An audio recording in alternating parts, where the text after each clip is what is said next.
बड़े दुख और कायरतापूर्वक आप सभी को ये बता रहा हूँ कि एक कुंदन कल 3 बच्चों को और अपनी पत्नी को छोड़कर इस दुनिया में नहीं रहा। जवाहर नगर टीला नंबर 6 का कुंदन कल स्मैक की लत के कारण हम सभी को छोड़कर चल गया। हम विरोध भी नहीं कर सकते, हम लोग सिर्फ विरोध कर सकते हैं तो नेताओं के इशारों पे, नेता की जय नेता की जय। अब हमारे यहाँ भीड़ लगेगी बहुत है ना, भीड़ मैं इसलिए कह रहा हूँ कि आप तुम लोग भीड़ हो, मैं भीड़ हूँ, क्योंकि हम लोगों को विरोध करना नहीं आता, हमें अपने अधिकारों के लिए मतलब नहीं है। हमारे यहाँ नेताजी आते हैं, नंबर प्लेट लगाते हैं, बोर्ड लगाते हैं, उसके लिए तालियां बजा सकते हैं। हमारे यहाँ विपक्ष वाले आते हैं, नेता की जय हम कर सकते हैं, लेकिन हमारे एक भाई की पीड़ा हम नहीं बता सकते कि हमारे यहाँ इतने लोग मर रहे हैं। ये लत अभी तक तो आपके पड़ोस तक है, आपके घर में पहुँचे कि इसको कोई नहीं रोक सकता, संभव नहीं है रोक ले, क्योंकि ये एक लत है, नशा है जो रुक नहीं सकती। एक इतनी ज़्यादा संख्या हमारी होने के बावजूद अगर हम लोग आज बिक रहे हैं, उनको कोई फ़र्क नहीं पड़ रहा। पता उनको अच्छे से जानते हैं वो लोग कि ये भीड़ तंत्र है। 1 महीना इनके पास दारू भेज दो, इनके पास खाना भेज दो, वो भेज दो, ये भेज दो, हमारे 5-7 दलाल आएंगे और हम लोगों को खरीदेंगे और बातें करेंगे। आज आपको नेताजी आ रहे हैं, उसकी जय जयकार करनी है, उसको कीड़ों में तोलना है, आज उसको पताशों में तोलना है, उसको ये तोलना है। अरे यार कब तक यार, कब तक गुलामी करोगे? एक व्यक्ति सिर्फ जो आ रहा है ना यहाँ पे, वो 20-30 करोड़ रुपए खर्च करके और तुम्हारे ऊपर आ रहा है, जो नेतृत्व करने की सोच रखा है, वो उसको कोई मतलब नहीं है। वो एक व्यापारी इन्वेस्ट कर रहा है और तुमसे ही कमा के जाएगा, उसको कोई फर्क नहीं पड़ता कि हमारा 12वां भाई कल मर गया, किसी को फर्क नहीं पड़ रहा। पता है कोई फर्क नहीं पड़ रहा। हमारे यहाँ अभी भी एक बात हो रही है कि आज नेताजी आ रहे हैं और आज यहाँ पर एक बोर्ड लगाएंगे और उद्घाटन करेंगे। हमारे यहाँ किसी को मतलब नहीं, ना बीजेपी को ना कांग्रेस को, हमारे सांसद जितने भी है किसी को कोई मतलब नहीं है। सबको पता है कि हो क्या रहा है यहाँ पे। बस जरूर डायलॉग मारेंगे कि हमने ये किया, हमने वो किया, हमने फ्री है बांट दिया। अरे यार क्या बांट दिया तुमने?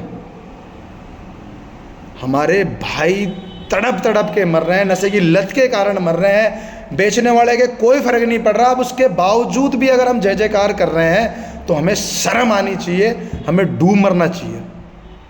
मैं तमाम उन व्यक्तियों के लिए कह रहा हूँ जो मैं भी हूँ उनके अंदर है ना, हम विरोध नहीं कर पा रहे, वो भी उनके लिए कि लोग मर रहे हैं यार। शर्म नामी कोई चीज़ बची है या नहीं बची? और उसके बावजूद तुम नेताओं से सवाल नहीं कर सकते।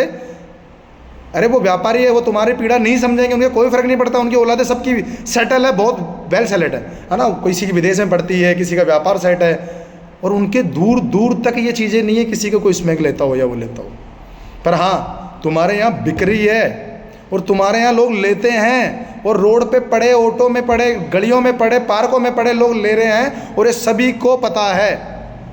वो मर रहे हैं ये सभी को पता है, लेकिन उनको फ़र्क नहीं पड़ा, क्योंकि उनको पता है कि कुछ चुनिंदा 10-15 लोग पकड़ेंगे, उनको हम खरीदेंगे और वो फिर हमारी जय जयकार करेंगे। देखो भीड़ तंत्र है जो सिर्फ हमारा साथ देगी।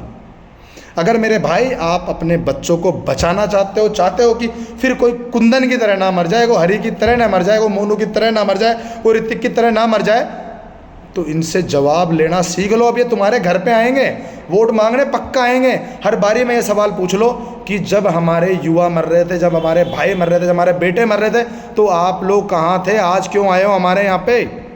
पूछो उनसे सवाल, नहीं तो वो दिन दूर नहीं है कि आज तो 12वां मरा है, 1200 होने में समय नहीं लगेगा। मैं ये सच्चाई कह रहा हूँ और स्वीकार कर लो, नहीं तो नेता की जय तो मैं भी कर सकता हूँ, सिर्फ इसलिए कि मुझे उन भाइयों की पीड़ा नहीं देखी जा रही, नहीं देखा जाता कि मेरे भाई तड़प तड़प के उस लत के कारण मर रहे हैं। अपने छोटे से स्वार्थ के लिए मत उनका गला घोटो यार। पूछो वो योग्य है या नहीं है, जो नेता तुम्हारे पास आ रहा है वो उस लायक है या नहीं है, वो तुम्हारे लिए आवाज़ उठाया या नहीं उठाया। अगर तुम नहीं पूछोगे तो कौन पूछेगा यार? कौन पूछेगा ये बताओ। मैं आप सभी से निवेदन करता हूँ कि भाई यहाँ जवाहर नगर, आमनगर, ट्रांसपोर्ट नगर, आगरा रोड, जो हमारी स्थिति बनी हुई है, हमारे जो पार्कों के अंदर हम नंगे पैर घूमते थे, वहाँ डर है हमारे अंदर कि कहीं इंजेक्शन हमारे ना चुभ जाए।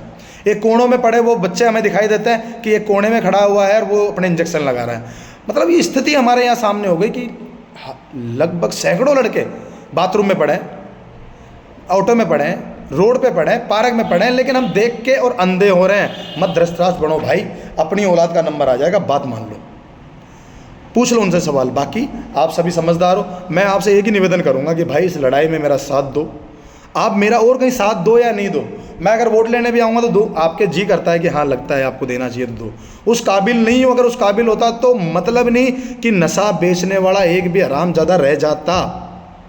मैं बिल्कुल खुले में ओपन कह रहा हूँ। अगर उस लायक जिस दिन बन गया तो एक को नहीं बख्शूंगा। अगर वो नई ठेले पे कहीं घूमते फिरते सब्जी बेचने लग जाए तो मेरा नाम बदल देना, कोई और नाम रख देना मेरा। बाकी ये पक्का है कि जिस दिन कहीं आ गया तो इनको तो नहीं छोड़ूंगा जिनके कारण हमारे युवा मर रहे हैं। भले वो कोई भी हो, भले वो किसका खास हो, मुझे कोई फ़र्क नहीं पड़ता। बस इतना निवेदन है कि फ़िलहाल बचा लो यार इनको। जय जय श्री राम, जय हिंद, जय भारत।